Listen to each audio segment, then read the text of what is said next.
And a very good evening, everybody. My name is Anthony Murphy. This is Mythical Ireland. And more importantly, this is Live Irish Myths. Episode number 8, if you can believe that. So for the past week or so, we've been doing these, I've been doing these live broadcasts in an effort to provide distraction, entertainment, something else to do during the current situation. We're all a bit anxious at the moment, I know. And there are times when you think about things too much that it gets scary and frightening. I'm personally impressed by the way the authorities here in Ireland are handling the situation. We have a caretaker government. The government was actually... there was a general election and a new government hasn't been formed yet. The old government is still running the show. And the health authorities are doing their very best in very trying circumstances. And a lot of people have lost their jobs and there's a lot of uncertainty. Anyway, I don't want to talk about that. I want to try and provide something of a little way of a distraction from all that. So I'm doing this series called Live Irish Myths, and we've had lots of very, very interesting, wide-ranging too in subject matter broadcasts or webcasts in the past week. In episode 1, we did The Gods of the Gaels, which is a reading from Charles Squire about the early deities of the Irish. Episode 2 was about the coming of Loughcrew and his role in the Battle of Moytura, and the story of the sons of Tyrone. Episode 3 was about the mysterious Cailleach and her training of Cuchulainn. Vicky Wallace-Southall is the first of the regulars to say hello. And Vicky is in Oregon, where I believe it is 8 minus 7 is 1 p.m. Would I be right? And Aaron Durrett, another of the regulars, is in. Hello, Aaron. And hi, everybody. In episode 4, we spoke about the Dagda, the chief of the Tuatha Dé Danann, the builder and first owner of Newgrange, the great monument, according to myth. In episode 5, we recounted the climax of Cop Maig Tuath, the Battle of Moytura, the second Battle of Moytura, and the Battle of the Danans against the Fomorians. Mary McLean is in, they're coming too fast, is in Austin, Texas. Hello, Mary. Maria McMahon, another of the regulars, is in. She says, good luck. How are you? Donna McKeown is saying hello from Banbridge in County Down. Hello, Donna. And Irene Sherry is in from Galway. Brilliant. Patricia Loughran McTague is saying hello from Chicago, where it's 3 p.m. Leslie Blackstock is in Lisburn. In episode 6, which was broadcast on St. Patrick's Day, we dealt with Patrick and his arrival in the Boyne Valley. Episode 7, which is yesterday, St. Sheila's Day, dealt with Patrick's wife, St. Sheila. All very interesting. I hope you'll agree. Freya is in from Sweden. Hello, Freya. You're all very welcome. A good cohort. This is a lot of people for early in the broadcast. That's a good sign.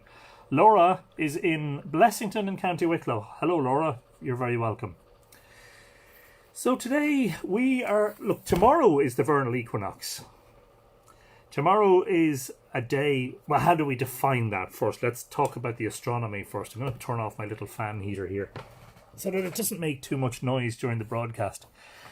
How do we define the vernal equinox? The vernal equinox defines the moment when the sun is on the celestial equator, which is, as it were, the equivalent sky reflection of the Earth's equator. And so the sun travels north and south of that equator on its journey through the zodiac through the year. For 6 months, in 6 zodiac constellations, it is south of the ecliptic. For 6 months, it is north of the ecliptic. Jen Farrelly is in Moscow. Wow, fantastic. Hello. Jacqueline Kennedy is here. Another of the regulars. Hello, Jacqueline. You're very welcome. And so tomorrow, when the sun is on the celestial equator, it is on its ascending node, as it were. It is travelling northwards. For those of us in the northern hemisphere, this is good news. Tomorrow, allegedly, day and night are of equal length, but somebody tells me that that is not in fact the case. The day upon which day and night are of equal length is actually St. Patrick's Day. There you go. Fiona Nicola Chiara, very welcome Fiona from Washington State. You're very welcome.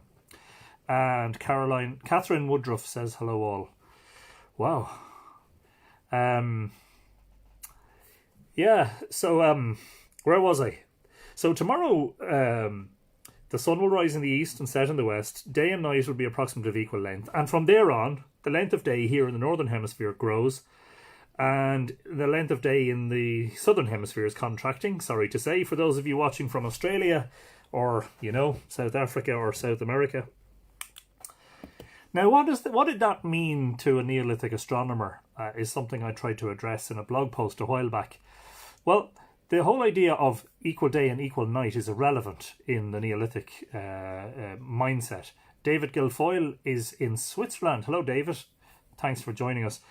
And the reason for that is because in the Neolithic you'd no way of accurately measuring time in terms of seconds and minutes, etc., etc. What makes the equinox special in the Neolithic, as far as I'm concerned, is what happens with the moon at the time of the equinox. And of course, as we said on St. Patrick's Day and yesterday, the celebration of Easter is tied to the first full moon after the vernal equinox. And this is something that I've gone into in depth in some of my written work in my books and, of course, on my website, which you're welcome to check out at mythicalireland.com. Didn't want to spend too much time on it now, except for to say that, we have at Loughcrew one of the finest examples of an equinox-aligned passage mound, chambered cairn, anywhere in the world, and that is Cairn T, otherwise known as the Hag's Cairn. Kieran Skinny Stewart is in. Hello, Kieran, you're very welcome. And thank you for joining us. Kira McHugh is saying thank you all for your share. Thank you for all your sharing. You're very welcome. And don't forget to ask questions and prompt me with comments. Cairn T, unfortunately, was closed a couple of about, was it last spring, or was it the previous? No, it was the previous October. It's about a year and a half now. Brendan Kinch is saying hello from Cartagena in Spain. Stay safe back in the wee county, Brendan. Well, we'll do our very best, Brendan, and same to you. And lie low if that's what you have to do for the time being. Hopefully this sort of thing will help take our minds off it. I was lucky enough over the years to be in Cairn T on many an equinox dawn and to photograph it, etc., etc.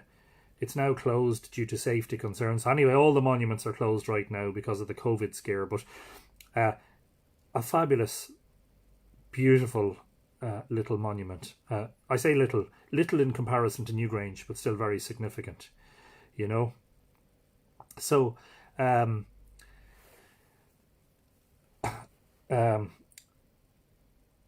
when you're in the chamber of Cairn T at the equinox and you're looking out at the sunrise, you're actually looking towards two prominent landmarks through the opening, through the aperture. One of those is the Hill of Lloyd with its famous inland lighthouse, one of these follies, which is the location of a significant prehistoric enclosure around the hill and probably other monuments in the vicinity. I found one on the eastern side of that townland, Commons of Lloyd, and reported it to the National Monument Service as part of my trove of finds last winter from Apple Maps and the imagery taken during the drought in 2018. But you're also looking at the Hill of Slane, which I think is very interesting. I mean, we're talking about the place where Patrick lit the Paschal fire, allegedly. I say allegedly. We spoke on St. Patrick's Day and yesterday about the possibility that Patrick, in fact, in the folk sense, was merely a continuation of pre-Christian solar deity mythology and legend. And much of his story is steeped in lore, and very little of it, as far as we know, is grounded in actual historical happenings and fact. You're looking at the Hill of Slane. I don't think that's any coincidence. You're looking at the Hill of Slane on the dawn of the equinox, which is a very important time for studying the moon and what the moon is doing. If the moon shines in to Cairn T at Loughcrew and occupies the same position in the sky, Hill of Lloyd in Kells, yes, Elaine, that's exactly the one in Kells, just west of the town of Kells in County Meath. if the moon shines into Cairn T and occupies the same position as Equinox sun, what that means is the moon is on its node at the equinox points, which means it will be at its maximum separation from the ecliptic. At the solstice points, which means you will have a standstill, depending on whether the moon is in an ascending or descending node, will determine whether that is the minor standstill or the major standstill. I understand that is all a bit complex for those of you who don't understand lunar astronomy, and I ain't going to go deeper than that. I suggest that you read the work of Alexander Thom in relation to the megalithic observatories of Britain and the lunar alignments thereof, and also my own book, Island of the Setting Sun, in Search of Ireland's Ancient Astronomers. So tonight, by way of bringing Loughcrew, Cairn T and the equinox into the discussion, it being that kind of time of year. Thank you. Fiona is saying that it's 4:09 a.m. in Western Australia, and I finally made it to my first live read. Well, fair play to you. I don't know whether you set the alarm or whether you stayed up all night, but anyway, I hope you get sleep at some stage. If I don't put you to sleep, that is, you know. Vicky is asking about the story of Niall of the Nine Hostages and St. Patrick. Any possibility of any truth in that story? I will have to come back to that, Vicky, because I fear that if I've a habit of diverging from the path, as it were, and following tangents, and it sometimes takes me a while to get back on track. I'm going to stick on track for the moment, but perhaps that's something we can discuss in a future episode, because I am interested in talking about Niall of the Nine Hostages, especially in relation to the Cailleach. So tonight, a very special treat. I'm going to read from my own book, Mythical Ireland, New Light on the Ancient Past. That does not mean that you're getting the whole lot of it, folks. You have to go and buy it. Thank you very much. I know this isn't an advertisement. You don't have to buy it, of course. But I thought, what better place to start than in the section of the book that deals with Sliabh Cailleach, the mountain or the hill of the witch or the hag, you know, this very ancient goddess. And we'll talk about archaeology, and we'll talk about mythology, and we'll talk about astronomy, and then we'll open up the discussion if there are any questions, you know. Esther Guggesburg is watching. Hello, Esther, you're very welcome back. Vicky Highlands, I would love that, thank you. Yeah, well, as I say, there may be just too much material to deal with in one episode, so we'll follow up, definitely. Caitlin is saying, just got myself a copy to have in America. Brilliant.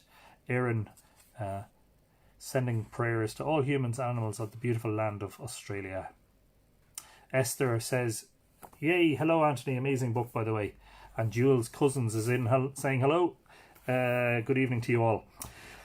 Although it is so I'm going to first of all talk about this mysterious stone at Loughcrew called the Hag's Chair, which is one of the most unusual curbstones of any prehistoric Neolithic monument in Ireland. Although it is part of the curb surrounding the cairn, the Hag's Chair at Cairn T, Sliabh Cailleach, is unlike any other curbstone on any Irish passage tomb. We know very little about it, except what myth and folklore offer by way of mysterious and vague explanation.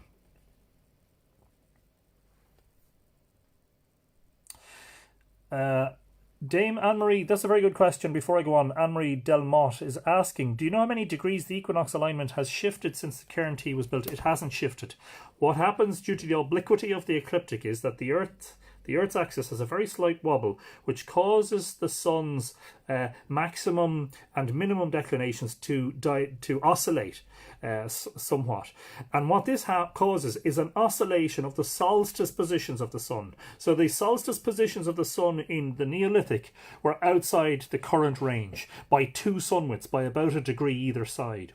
So when you're watching the sunrise at winter solstice today, in the Neolithic, the sun was another 2 further sun widths to the south, and when you watch it on summer solstice sunrise, the sun in the Neolithic was 2 sun widths further to the north or to the outside of the sunrise on the solstice in the current epoch.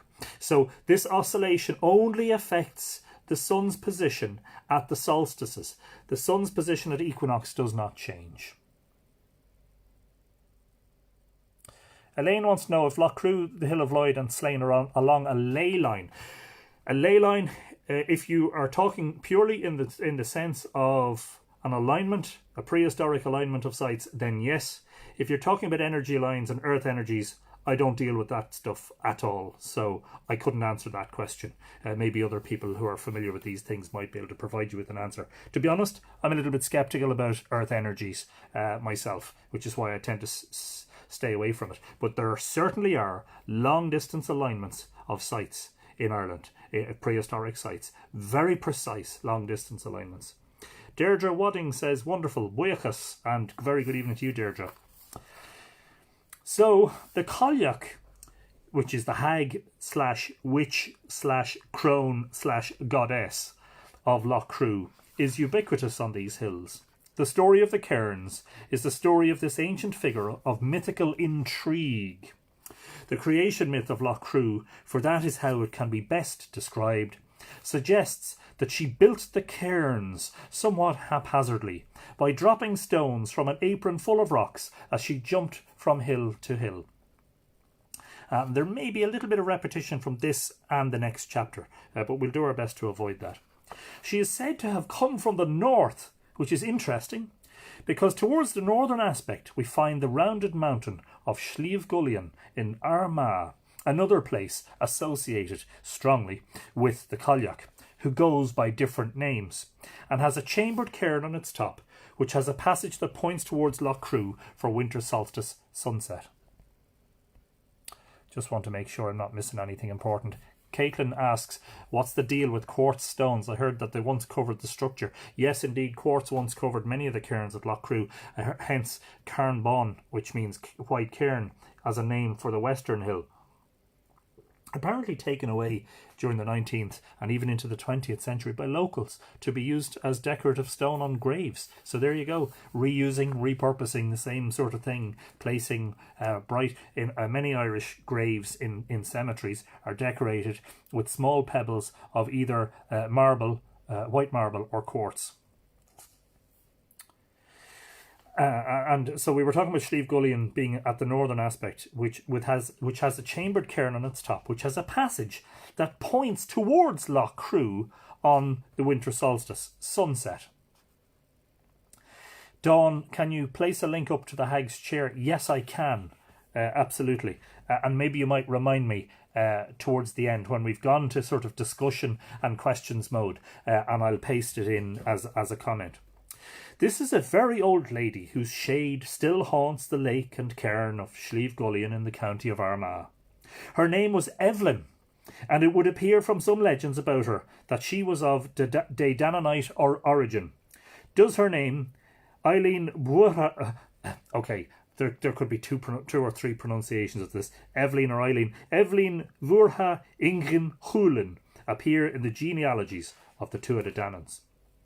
Some sources suggest that the ancient Cailleach might have been the Queen Tailche, in whose honour the Tailteann Games were held at nearby Tailteann.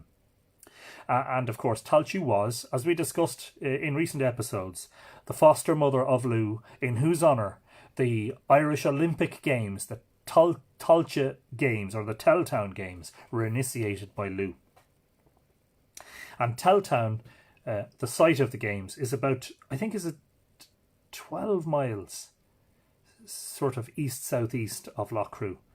But there are passages in myth that suggest that Tailche had the wood cleared on the hills and had her tomb built there. So it does sound like her tomb was built in a different location to the place where the games were held.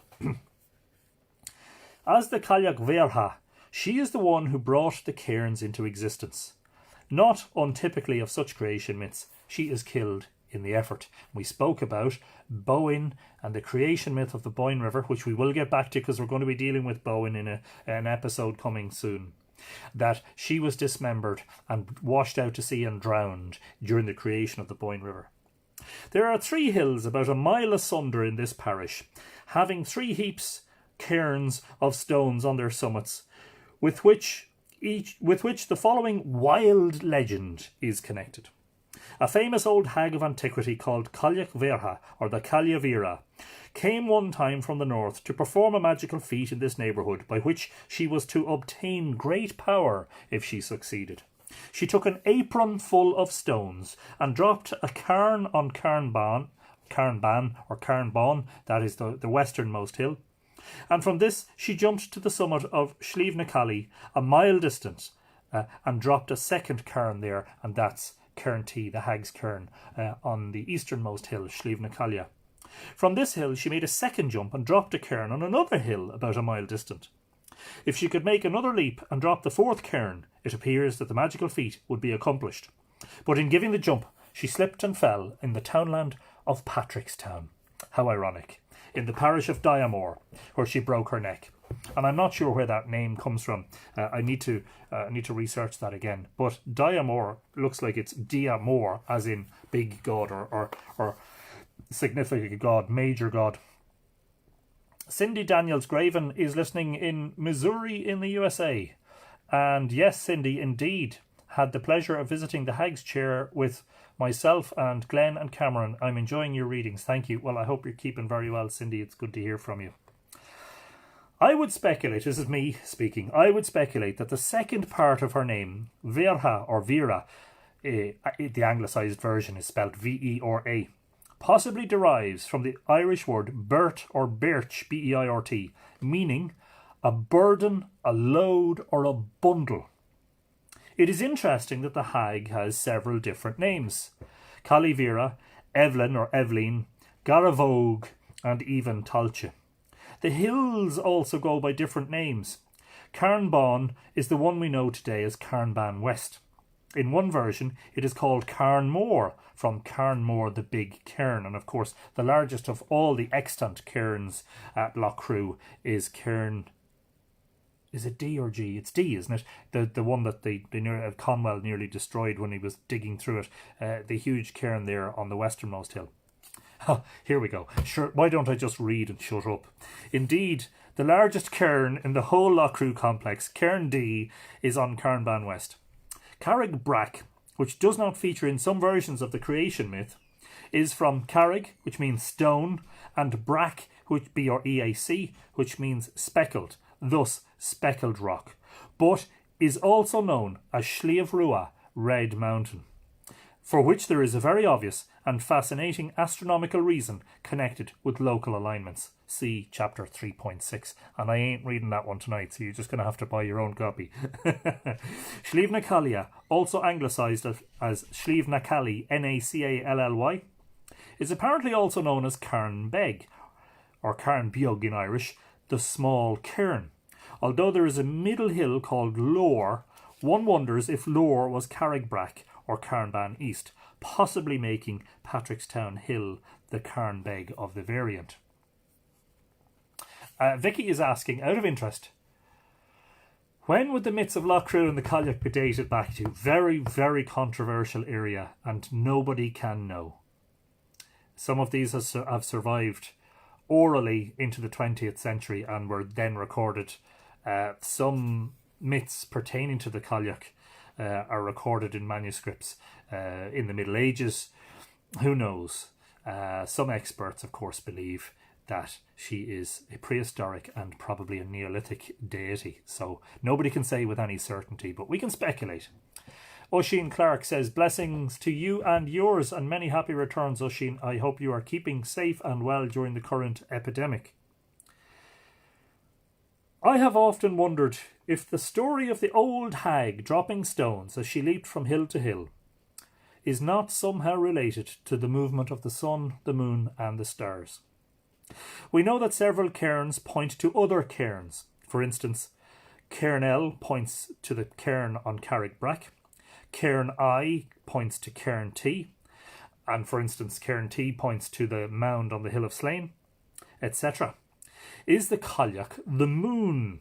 We know from research into the Boyne Valley monuments that Venus, the morning star, was known as Cailleachín na Móthóraige, meaning the early rising little hag. And of course, that's a reference to my first book, Island of the Setting Sun. It is tempting indeed to view the moon, with its darker areas, as an apron or bag full of stones. As the Cailleach drops the stones, the moon becomes smaller until it fades to a slender crescent into the glowing light of morning, before eventually disappearing in the east as the dawn comes. In Irish, the last quarter moon is known as Gwyn Ray, Gwyn, Goin, meaning an act of wounding, slaying, and Ray being moon. And I wonder the same thing about the Bowen myth. The bright cow goddess, we discussed this, and her connections with the river and the moon, and the fact that she's like an earth goddess, mother figure.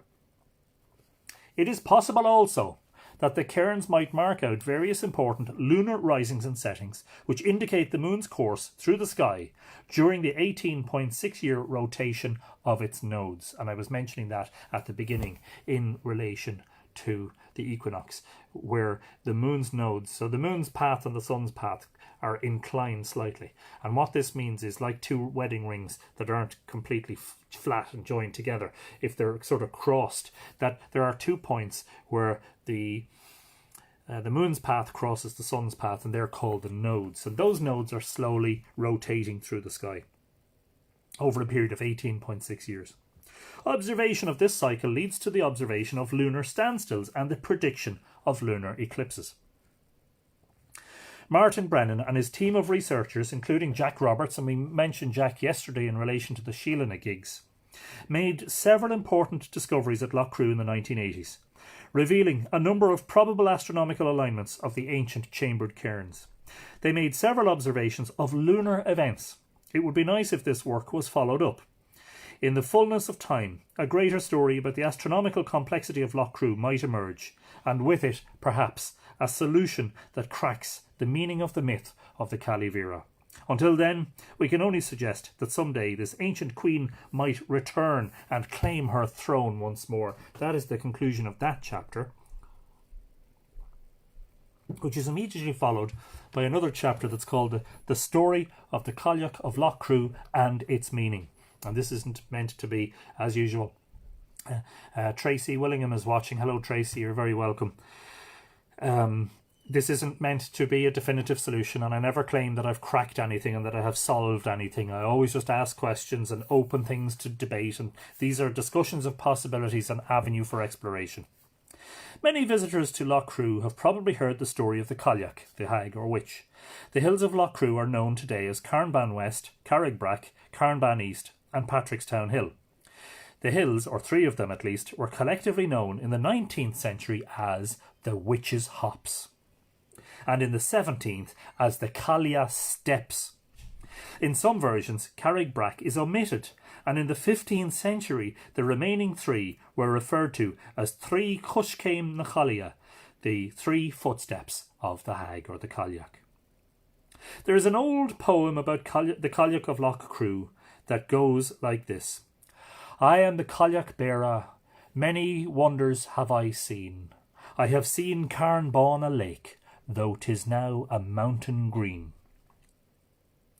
The story about the Cailleach tells how she came from the north and she tried to jump from hill to hill. Some say from the Cairnban, the westmost hill. I keep getting those mixed up because we say in English Cairnban, but in Irish it's Cairnban. Is this a book? This one here is Nola Taff. Yes, this is Mythical Ireland, New Light on the Ancient Past. I apologise about the fact that the selfie camera on the phone is mirroring the image, so apologies. But yeah, Mythical Ireland, New Light on the Ancient Past by yours truly. Will you tell the story about the Cailleach and Niall and his brothers seeking water? I will, Aaron, but I don't think I'll do that tonight because I do think that will extend things out quite a lot. That is one I want to talk about because it's the same as a very important dream that I had a couple of years ago. And there'll be ample opportunity to maybe devote an episode to that. So some say from Cairnban, the westernmost hill, to Patrickstown, the easternmost, alighting on the other hills in between. If she could succeed in this magical feat, she would obtain great power. She was carrying an apron full of stones. As she jumped from hill to hill, she dropped some stones from her apron, forming the cairns on each of the peaks. When she reached Patrickstown, which is undoubtedly a Christian name, and perhaps we might someday learn what its original name was, she fell and broke her neck.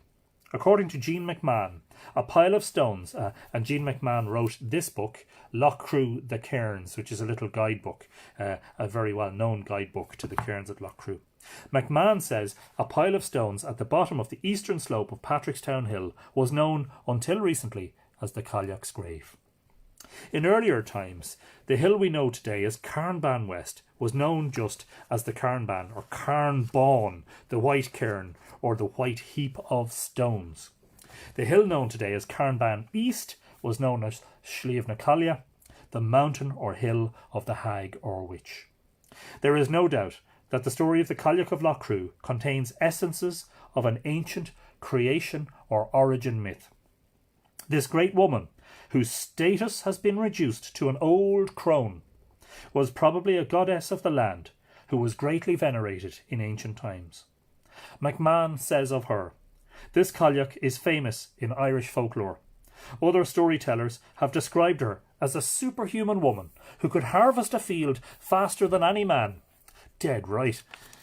A crone lamenting her youth, a banshee announcing a death, or a Christian nun.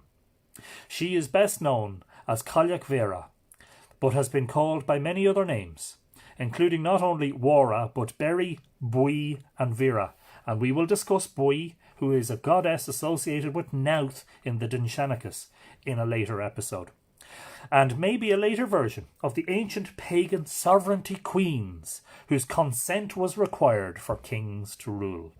Some scholars think she represented wild nature as a prehistoric earth goddess. So in answer to that earlier question, and I'm not quite sure who it was that asked it, how far back does this myth go? We cannot say, but there you go. Some of the scholars lean towards it being very much an ancient, pre-Christian definitely, and perhaps a Neolithic myth. Michael Dames, who was author of a book originally called Mythic Ireland, which was republished as Ireland, a Sacred Journey, suggests that, quote, "The apron is the divine womb translated into the language of dress," unquote. In this context, we can see the apron as a womb of creation, and perhaps in the tradition of Maria Gimbutas, we can think of the cairns not so much as tombs, but more like wombs. This is a discussion that we've been having, and I had it on Emer Stassin's Being Celtic podcast, which was broadcast on YouTube on St. Patrick's Day. Maria Gimbutas, a Lithuanian-American archaeologist who famously declared that many of the passage tombs of ancient prehistoric Europe could be more aptly described as passage wombs because of their very organic and uterine layout. As a creation or origin myth, the story of the Cailleach of Loughcrew shares some similarities with another origin myth, the one about how the River Boyne was formed. In that story, Boyne approaches Nectan's well, something which is forbidden for a woman. The well gushes forth into a fountain, carrying Boyne along as it creates the River Boyne. And by the way, Boyne is merely the anglicisation of Boyne. Boyne is mutilated by the waters. She loses an eye, and her arm and leg are broken. Eventually she's washed out to sea, where she is drowned. Her lapdog, Dabilla, is transformed into the Rockabill Islands. In both cases, a female deity is credited with an act of creation, and in both cases, at the completion of the act of creation, the women are killed. And if I don't get... I'm not sure if I just... Oh, there's the dog. He's in from the walk and he's excited. If I don't get to talk about it, please remind me, before this episode is over, to talk about Monsterboice and the Round Tower. Thank you for that input. Coda is the dog's name. He's about 8 months old. He's a Black Labrador German Shepherd cross, and he is absolutely full of beans, and there's no keeping him happy. He wants exercise and play all the time. But there's more to the story of the Cailleach of Loughcrew than meets the eye. I'm inclined to think that the imagery of a woman jumping from hill to hill, forming cairns, is, perhaps, some memory of an ancient astronomical system in which the sun and moon were seen to rise up out of various hills and cairns when viewed from other parts of the complex, and possibly from other observing locations at a distance from the Loughcrew hills. and conversely they were seen to set into hills and cairns from other vantage points. I am inspired in this respect by the Cailleach na Muinteach, the old woman of the moors, at the Cailleach stones at the Isle of Lewis in Scotland. The local people there refer to her as the Sleeping Beauty. And once every 18.6 years, the moon at its major standstill southern extreme rises from some part of this Sleeping Beauty and sets again at the bottom of Mount Clisham. Shannon O'Hare says that the Bowen, I presume you're talking about the Bowen story, reminds me of the Shannon River story, because they both are very similar in regards to the well and approaching the well and it bursting forth, you know. Jeannie Jessup, listening from across the pond, North Carolina, USA, here doing my part to flatten the curve. Well, thank you, Jeannie, for doing your part. I hope, for everybody's sake, that we're able to get this under control quickly, because, you know, the consequences are very dire. And, yeah, so let's keep our spirits up and hope that that can happen sooner rather than later. Until 1980, little was known about any astronomical aspect of the Loughcrew cairns, but in that year Martin Brennan and Jack Roberts discovered the equinox alignment of Cairn T, during which the light of the rising sun on the equinoxes shines into the passage within the cairn and illuminates what Brennan described as solar emblems on the stone at the rear of the chamber. They also discovered that the chamber of Cairn L appeared to be aligned towards the November and February cross-quarter sunrises. That would be Samhain and Imbolc, the beginning of winter and the beginning of spring. And several other small cairns appeared to have alignments towards solar events. In some cases, the passage of a cairn is pointing towards another cairn. For instance, from the chamber of Cairn I on Cairnban West, the sun appears to rise over Cairn T or Cairnban East at the beginning of September. The imagery of a woman or goddess jumping from hill to hill is possibly symbolic of a system of alignments from various parts of the megalithic complex, focusing on sunrises and moonrises and also sunsets and moonsets. In the fullness of time, an even more comprehensive study of the alignments of Loughcrew might reveal an interest in the extreme lunar declinations, the minor and major standstills of the moon.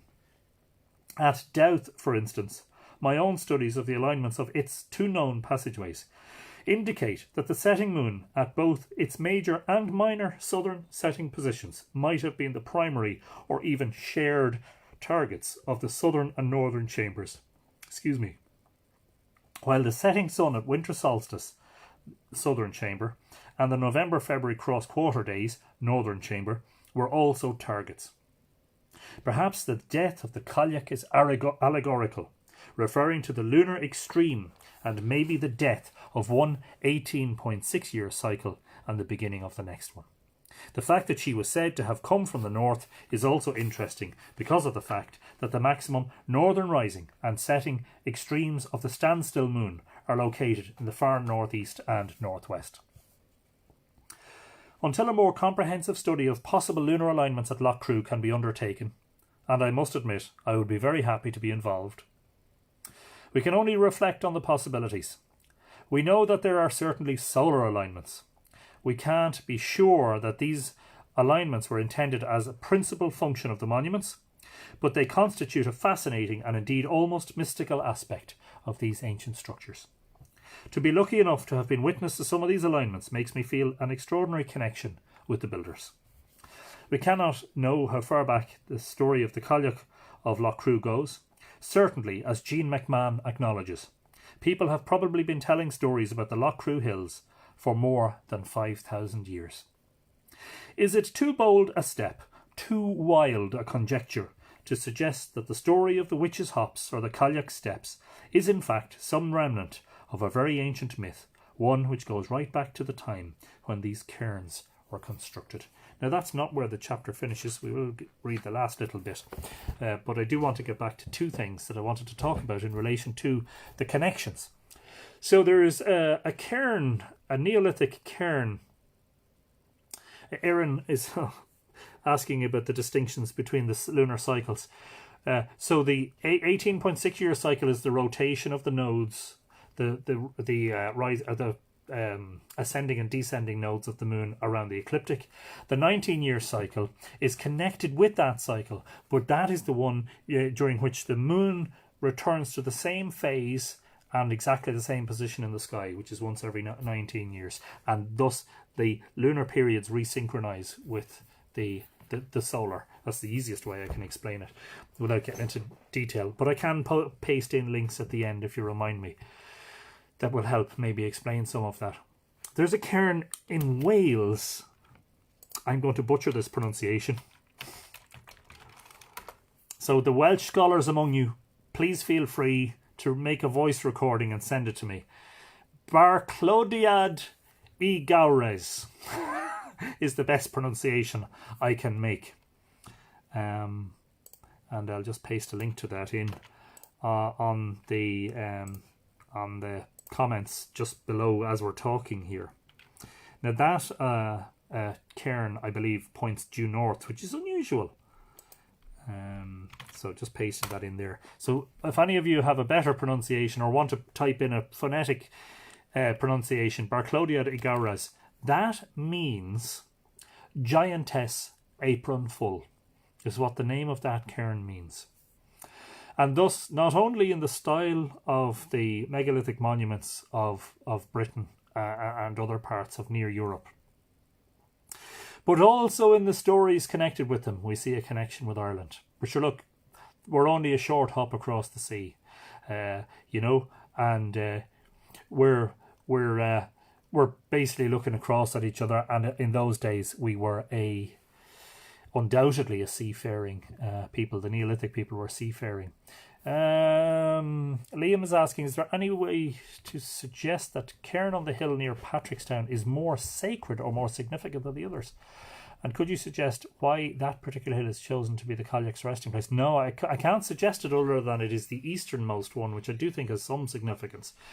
But other than that, no, I can't suggest. The difficulty is that I'm not sure that cairn still exists. A lot of the sites on Patrickstown, unfortunately, are in destroyed or semi-destroyed condition. So, you know, undoubtedly the complex was originally bigger and there were more monuments. Today, what stands is probably only a fraction, maybe only a half of what was there at one time. But I wonder whether Barclodiad y Gawres in Wales has the same story attached to it, given that it has the same name, Giantess Apronful. That, in other words, a giant carrying an apron full of stones dropped some out over the edge of the apron to form the cairn. The other one is Monsterboice, which I was to get back to, and that is, while I was trawling the school's folklore archive, which is now available online, but 15 or 20 years ago when I was researching for Island of the Setting Sun, unfortunately it was all on microfilm in the county library here in Dundalk, and I would have to go to my local library in Drogheda and ask them if they could get the microfiche down from Dundalk and load it into the reader when it arrived, which would take maybe a day or two sometimes, and then trawl through it screen by screen. And I found that very hard to read, because once you're moving and your eyes are trying to catch up, I just found my eyes got boggled. But in there I found a couple of very interesting local stories connected with the round tower at Monsterboice. Now, of course, Monsterboice is one of the earlier monasteries. I'm not sure what era the round tower dates to. I'm pretty sure that's kind of 1,000 years old, isn't it? Most of the round towers are dated back to then. But the monastery itself was one of the earlier founded ones, unlike, say, for instance, nearby Mellifont, which was founded by the Cistercians in 1142. Monsterboice was actually founded probably in the 5th or 6th centuries by Saint Buihe. But the story goes there that the round tower of Monsterboice was built by a hag who was tipping out the stones from her apron. And when she got to the top of the tower and she'd finished building it, she slipped and fell and broke her neck at the bottom. And I think that's very interesting, because that sounds to me like a re-rendering of the story of the Cailleach of Loughcrew. And of course, the Cailleach is ubiquitous all across the landscape. She can be found down in the southwest, and she can be found up in the north. She can be found all over the place, and her stories, if you look hard enough, in place names and in place name myths, and of course in in later folk stories and in legends, and of course some of the myths that were written down. So in addition to all of the stuff about the mythology, sorry, I'm just caught on the mat here, in relation to the moon, of interest to our discussion about lunar standstills at Loughcrew is the fact that a society carefully observing and recording the moon's cycles would become aware of several things.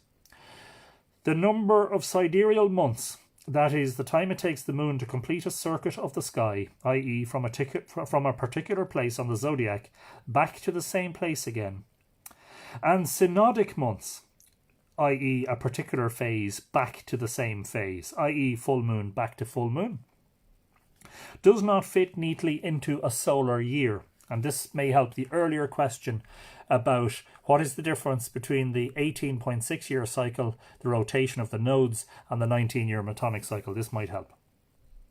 12 synodic months is 11 days short of a 365-day solar year. In fact, the number of lunations only fits the solar year after 254 sidereal months, or 235 synodic months. There's a typo there in the book. It says sidereal or sidereal. One should be sidereal and one should be synodic.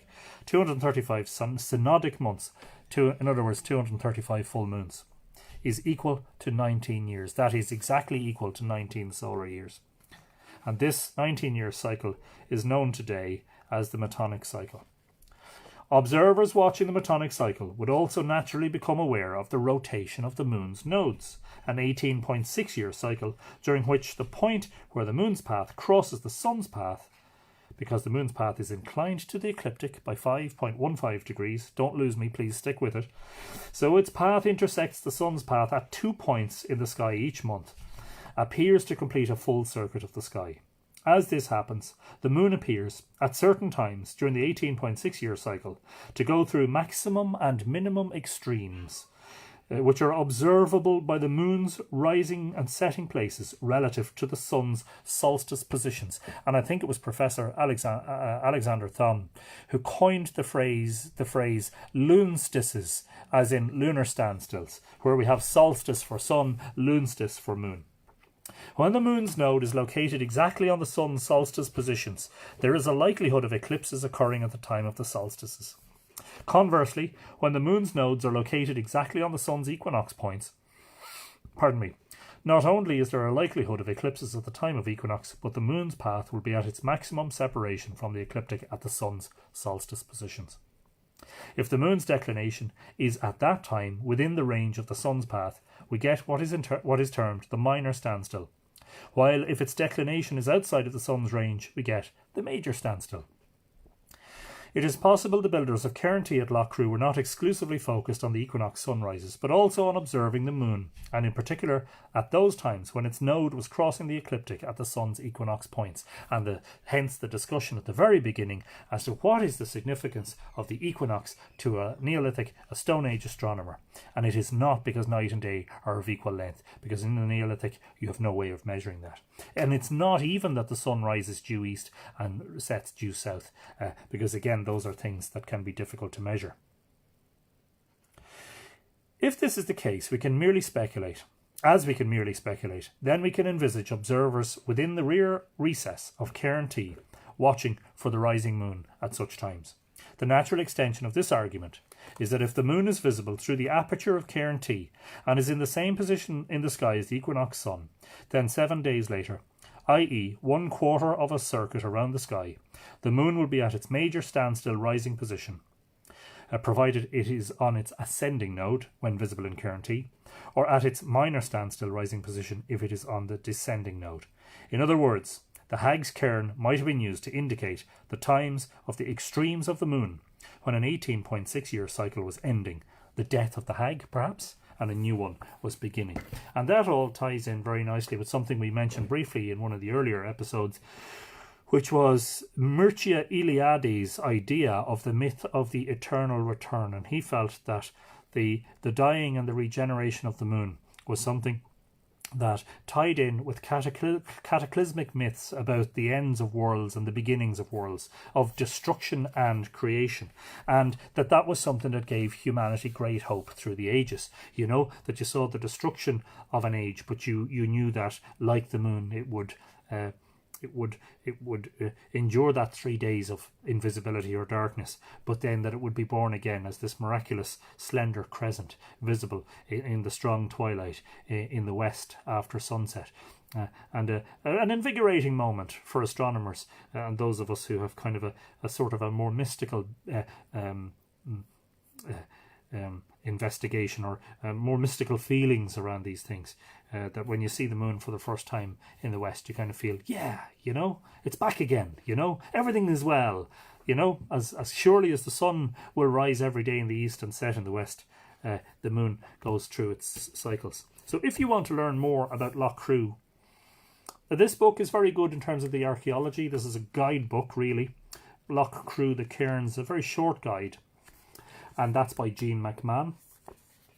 Eugene Conwell's report about the excavations of the site with some of the mythology is available freely on the internet as a download. And let me just quickly type in and see if I can just find it quickly. If I can quickly find a link, I could send it to you. I can't quickly find a link, but there's a PDF which is basically a copy of a paper about Loughcrew.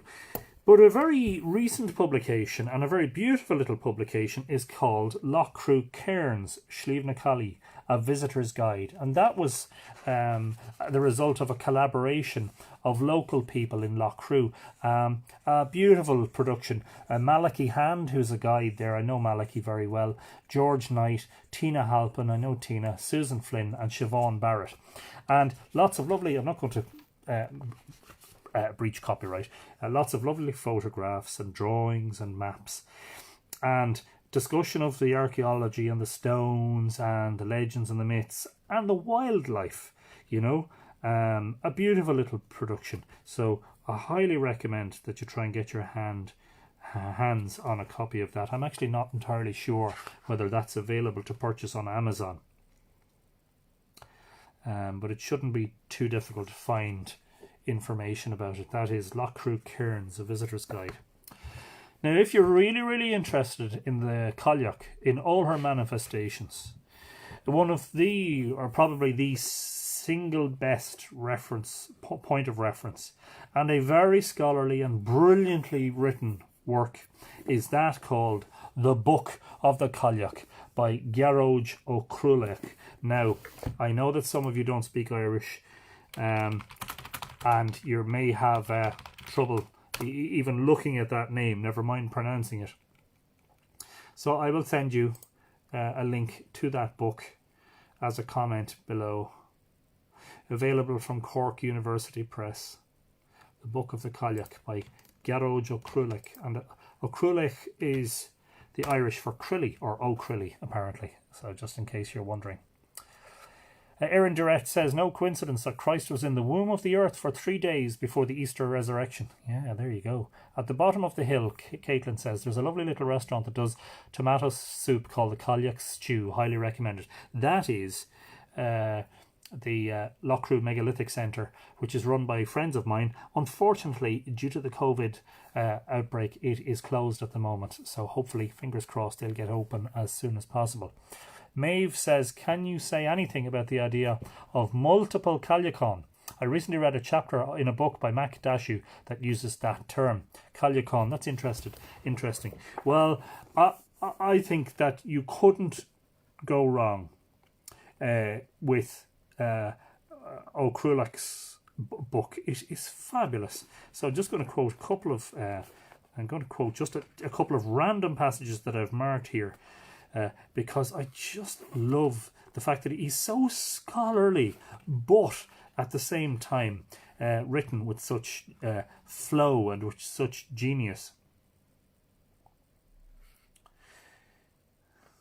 I'm going to read some of it. We can recognise also the retention and reinterpretation in early modern and modern tradition of an otherworld female figure whose origin in early Irish culture lies outside the lines of development of the sovereignty queen figure, who was appropriated into the political propaganda of competing lineages. This non-sovereignty queen figure, intimately associated with the physical landscape and its features, has a wise, nurturing, maternal aspect and a destructive, terrifying, hostile one. And that is about the Cailleach. And one of the things that Cailleach does is brings together stories about the Cailleach from different parts of Ireland. For instance, the Cailleach Mhearthach and the Cold of May Day Monday, just to give you the headings. Cailleach Mhearth's Shower of Stones, the Cailleach Mhearthach and the Walker, and so he gives the stories and then he explains them and deconstructs them. The mark left by the Cailleach Mhearth, the Cailleach Mhearth of Dún the Cailleach Mhearth and Loughcrew, the Cailleach, that's a similar story. So, I mean, the Cailleach of Glannamuirach and the Black Bull. So you can see there, I mean, it is tremendously comprehensive. Not forgetting to thoroughly digest the section in my own book about Sliabh na Cailleach and the nice photography contained therein. There was one more poem about the Cailleach that I wanted to read if I hadn't done already. I didn't think I had. I had read the short one, I am the Cailleach, many wonders have I seen. I have seen Cairn Lake, though 'tis now a mountain green. There's one other sort of longer verse that I think was attributed to Jonathan Swift, isn't it? Wasn't he the one that wrote Gulliver's Travels? There's a connection there. Let me just check the... I know I'm rambling a bit now, I know. Chapter 3.5, footnote 11. Chapter 3.5, footnote 11. This is what I do with all the scholarly works, is to follow the... footnote 11 is from Conwell, 1864. Determined now her tomb to build, her ample skirt with stones she filled, and dropped a heap on Cairn moor, then stepped 1,000 yards to Lore, and dropped another goodly heap, and then with one prodigious leap gained Cairn Beg, and on its height displayed the wonders of her might. And when she approached death's awful doom, her chair was placed within the womb of hills whose tops with heather bloom. And that's very interesting, because that's a 19th century retelling of the story with the word womb in it, that the chair was placed within the womb, that the chair was placed as a curbstone within the curb of the passage tomb or passage womb. Thank you, Maria Gambutas. And if you're interested in that, following up that angle, passage wombs, bear with me a second, because sometimes, I mean, I know where most of my books are. Sometimes it takes, I did a bit of reshuffling lately. Sometimes it takes me a second just to figure out where something is. Maria Gambutas.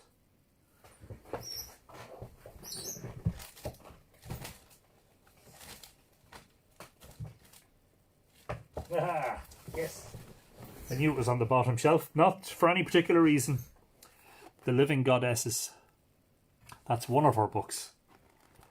So if you want to follow up on that, I'm not sure how much mythology. I actually haven't read this as such. I've dipped in and out of it to find relevant material. But sure, look, we seem to have a lot of time on our hands now, Lots of people are off working and all that. I'm still working full-time, thankfully. Don't know how long that situation's going to go on. Hopefully everything will be fine, but may get more time to read soon enough, and that's one I definitely will go back to. But that's a very good book in relation to the goddesses. This all links in, of course, very well with yesterday's discussion about Sheila and the feeling that she may have been sort of a late medieval continuation of that ancient prehistoric hag, Cailleach Bui, female deity, quite possibly. So now that I've reached the end of the reading, we're about an hour in. I generally leave time for questions and comments.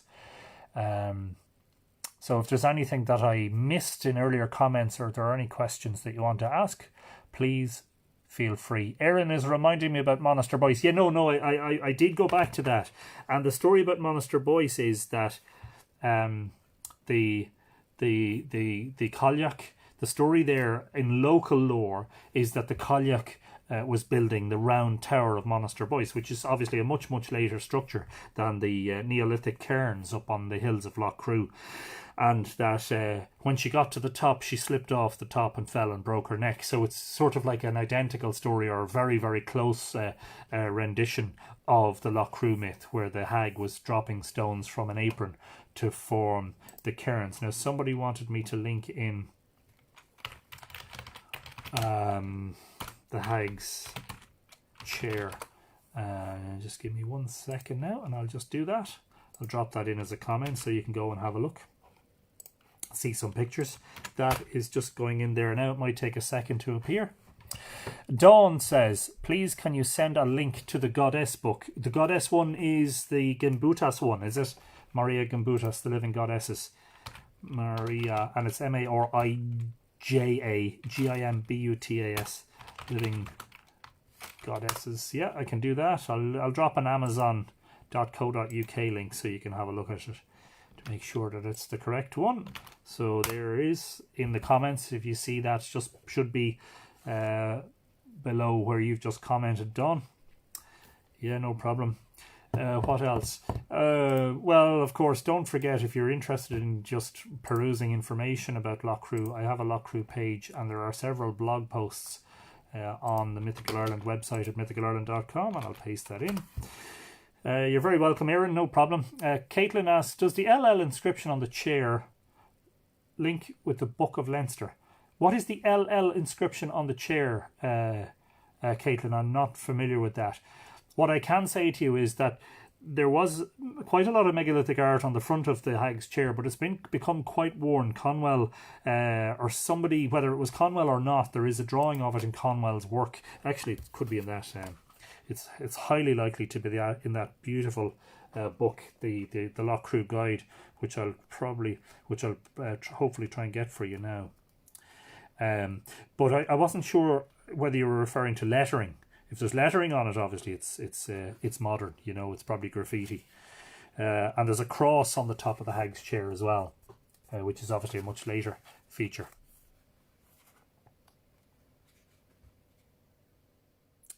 Oh, where is it? Come on, don't let me down. No, not at this moment. When you're searching for something and you need it in a hurry, there it is. There's a drawing of the hag's chair that was in the Dunoyer collection, and that's reprinted with the permission of the Royal Irish Academy. There's a series of arcs and some what you would call cup hole and ring marks, and then some individual cup holes on the surface. Esther wants to know, is there a real mythological source about the Cailleach giving the elder branch to Bridget on Imbolc, like in the Wheel of the Year? Or is this a neo-pagan myth or story? My immediate reaction to that, Esther, would be to just be careful that isn't in fact a modern synthesis of different folklore, because I'm not aware of that. But as I've always said in these things, I'm not an expert. I have no qualifications in this area. I am merely an enthusiast, and I'm still catching up. And I did say in previous broadcasts that after 21 years of reading material, I genuinely feel right now as if I've only begun to scratch the surface of it. That sounds to me... I'm suspicious of it, Esther. I'm suspicious, but maybe if you contact me off air, as it were, on email, and just prompt me, I'll go and have a look. in the sources. I have some very comprehensive material about Bridget that was collated for a special Bridget event that I attended about 7 or 8 years ago. And it's an invaluable collection of work, and it's not available as a published book. It's an invaluable collection of chapters of books and papers and things that were published about Bridget. And if it's not in there, then I doubt that it's true at all, you know. Caitlin says she'll try to send me a picture. Yep, actually, please do, because I'd like to have a look at that. Maeve Fiona Callahan is saying she compiles lots of hard-to-find info on prehistoric goddess archaeology and folklore. I will have to follow that up because that sounds interesting. Yes, definitely.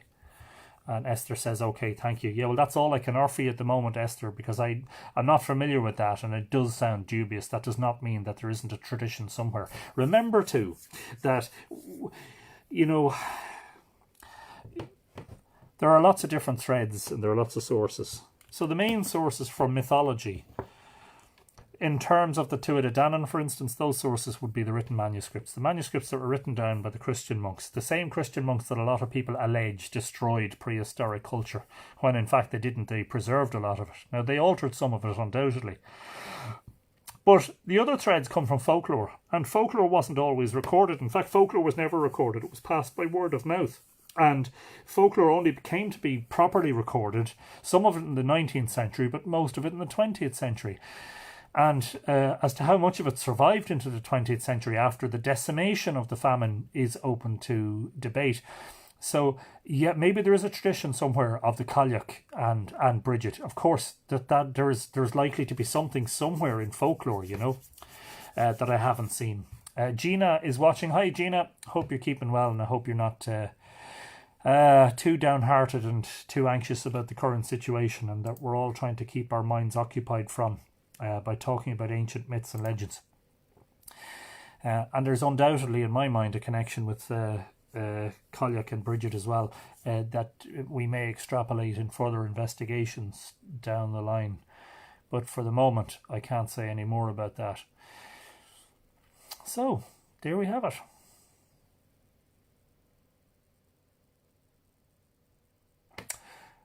I'm just trying to think before I go.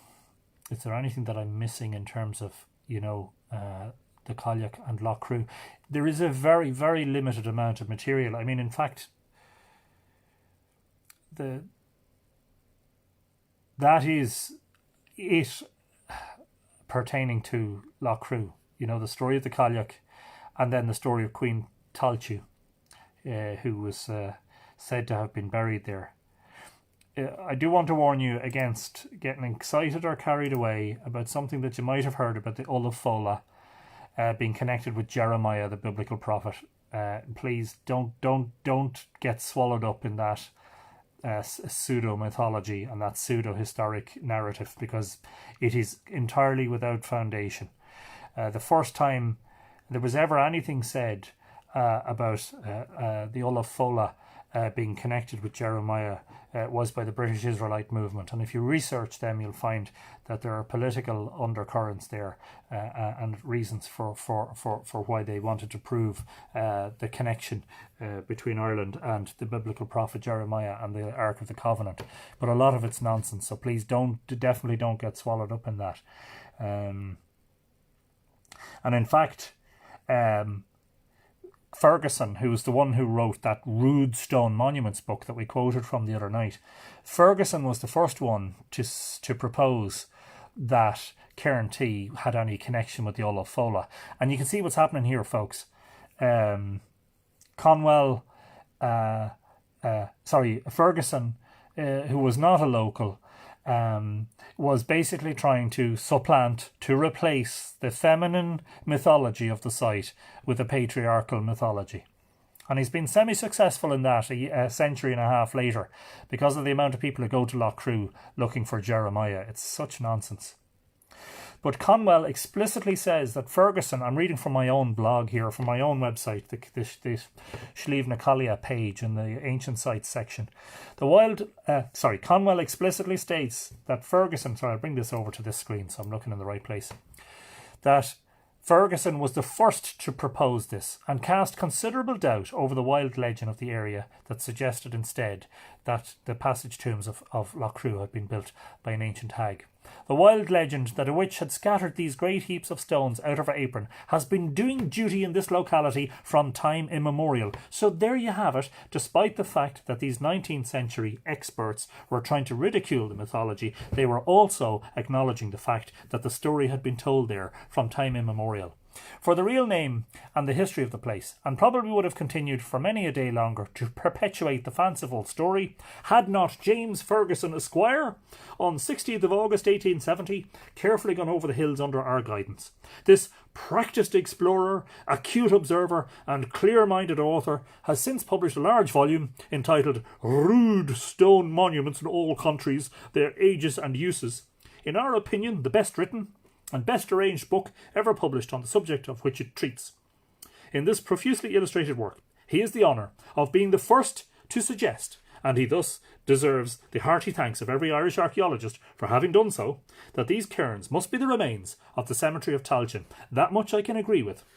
This happy thought thus affording the means, we hope, of restoring a name and history to the great and forgotten city of the dead on the heights now called Loughcrew Hills. However, while I agree with the Tailteann thing, and of course she is a female and she's the foster mother of Lou, the idea that Ferguson suddenly came up with that this was in fact the tomb of the Ulla Fola is without substance. So do not let the Victorian era archaeologists persuade you that the ancient feminine, who is absolutely and fundamentally connected through the mythology of Loughcrew with the landscape, be removed, supplanted and taken over by this other male figure. Now the Ulla Fola is a figure of myth and lore, and we don't know whether this character actually ever existed in real life.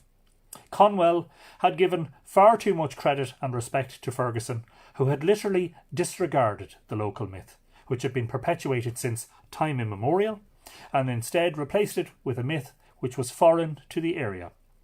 Similar attempts had been made at Brunabonia, where it was suggested by similar experts that the great monuments of Newgrange, Knowth and Douth were in fact the burial tombs of the Tara kings, but nothing could have been further from the truth, especially because the construction of the great cairns of Brunabonia and the reign of the kings were separated by 3,000 years. Unfortunately, Ferguson's wild claim about the Ulla Fola, trumpeted so enthusiastically by Conwell, has entered modern popular belief, so much so that some visitors who come to Loughcrew do so in the fervent belief that Cairn T, or the Hag's Cairn to give it its proper title, is in fact the burial place of this mythical character who belongs to a much later period in history, if indeed he ever existed at all. All of this is not helped by a popular belief in the British Israelite movement that the Ulla is, in fact, the biblical prophet and patriarch Jeremiah. Yes, there is a growing band of people who believe that, somehow, Jeremiah ended up being buried in Ireland, and these are the same people who believe that the Ark of the Covenant is buried on the Hill of Tara. And if you want to look for the evidence of their work, all you have to do is look at what they did to Rana Shanad, the Wrath of the Synods, at the Hill of Tara in 1899, because they butchered it and they never found the Ark of the Covenant, and they never will. And does such thing actually exist? We're talking in the realms of mythology again, aren't we? So let us leave the discussion with Loughcrew firmly in the domain of Cailleach Vera, the ancient hag deity, the landscape deity, the female agency, who was said to have been responsible for creating all those cairns. And let us not let anybody dispute that. Dawn Hilton says, I'm going to have a look again at Cairn T for moon connections. There has to be connections nearby still within the landscape. Absolutely agree. We'll relook on Google Earth. Maybe a field of the dead. Yeah, you never know what you might find. And just a reminder that although tomorrow is the equinox, there's no access to Cairn T this weekend, as there normally would be at this time of year. Sadly, principally because of the COVID-19 outbreak, but secondary, if that wasn't the situation.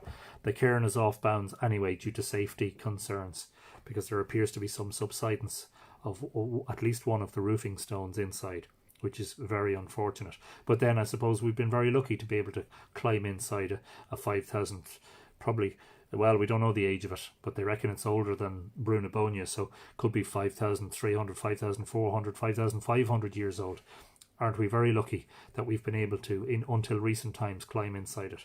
And don't forget to look for lots of pictures on Mythical. Actually, don't forget too that I'm on Flickr, and that's a very good place to go to search my pictures for specifics.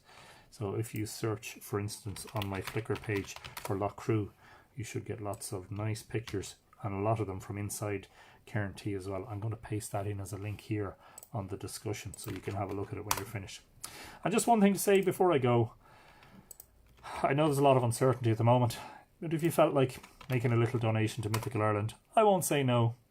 And there's a donation button on the website, and you can make your donations through PayPal.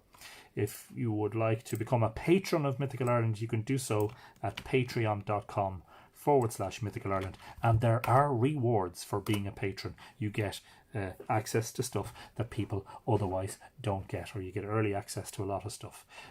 So you're, if you want, it'll be welcome. If you don't, there's no problem. I'm going to try and keep doing these. Focusing on them is helping to take my mind off things. You can perhaps read the headlines too much. And at the moment, I suppose, there's so much uncertainty. It really is. It's a situation of stasis, of uncertainty.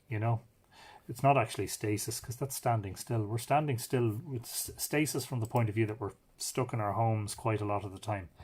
But it's a fluid situation in terms of the number of countries affected, the number of people affected, and how the world is dealing with it. And of course the fallout in terms of the number of deaths, and principally, and of course the economic fallout. So I'm going to keep trying to do these because they're helping me to kind of keep focused on the myths and the stories, which I love so much, and I love telling people about ancient Ireland, and I want to keep doing so as long as I can. And it's putting me in a good place. And I hope it's putting you in the good place as well. Caitlin says, I love playing the historic harp. Could you please talk about the role of the harp in Irish mythology? Yeah, well, I'm just going to put that into the list of suggested topics. Very good. The role of the harp in Irish mythology. Well, of course, we were talking about the Dagda's harp being stolen at the end of the Battle of Moytura by the retreating Fomorians. The harp in Irish myth, and we will get back to that. That's an episode we can talk about in the future. Thank you, Caitlin, for that. Shamie McCarville says, long may these videos continue. Well, look, I don't know if I'm serving a purpose. I know sometimes I tend to waffle a little bit, and I get distracted and I go off on tangents. But hopefully people are finding them useful, and hopefully they're a starting point for you in your own exploration of the Irish ancient places and the mythology.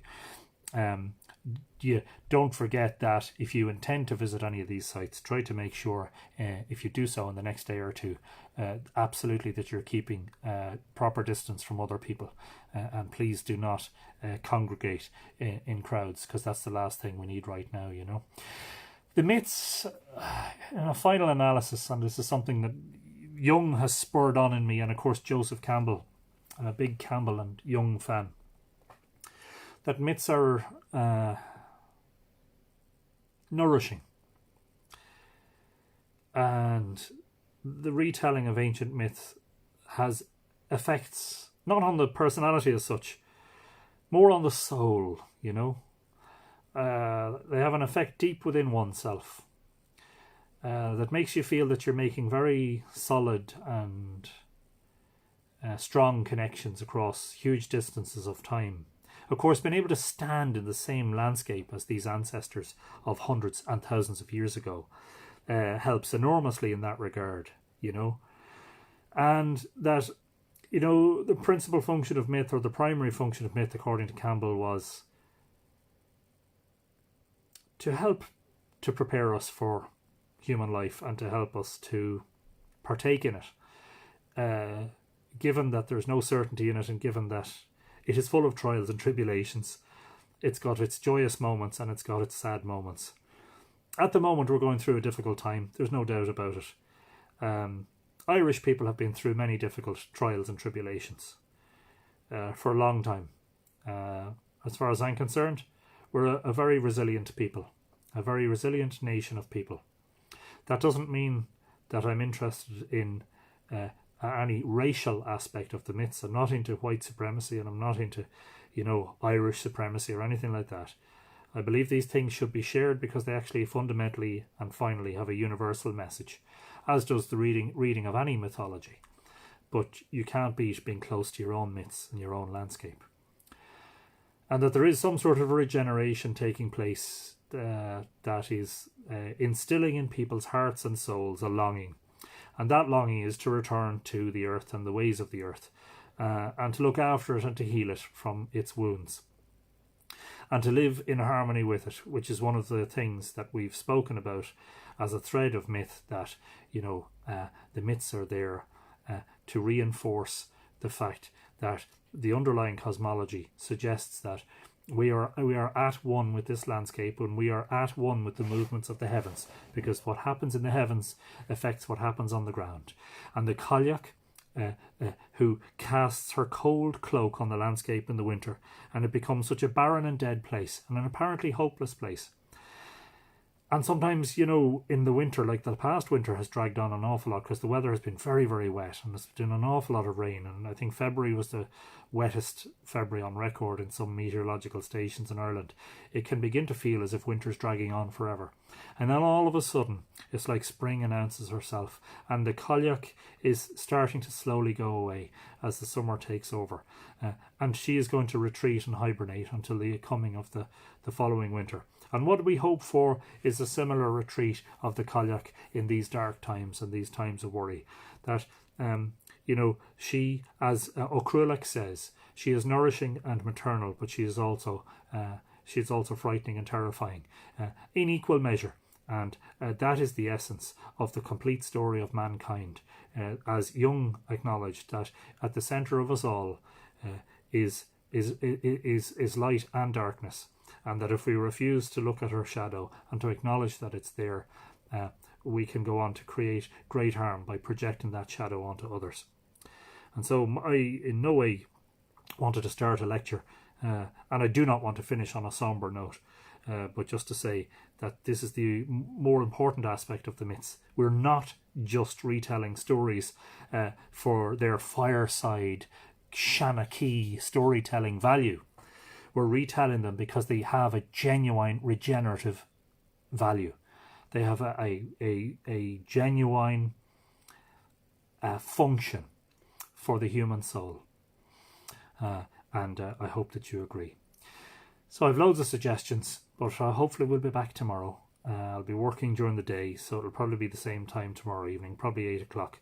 But as usual, watch out for the announcement, which will be made beforehand on the Mythical Ireland Facebook page. There don't seem to be any more questions, and I think I've covered everything so far, and I'm looking forward to the next episode already. Hopefully you've all had a very good night, and look, take care everybody.